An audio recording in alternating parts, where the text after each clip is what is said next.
بپوش زود زود آفرین. دستات یخ زده؟ ها؟ آلی بپوش دیگه یخ نمیزنه. خب آفرین. ده سرکو چی میکنی؟ کار میکنی. چی کار؟ بگی پوش. خیرات خوری به خانه نان میبری.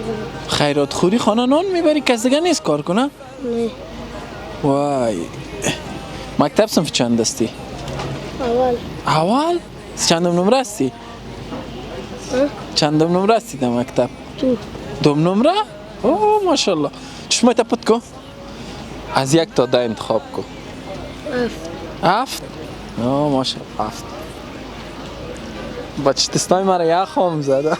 اینه. خب 1 آفرین. 2 3 4 5 6 7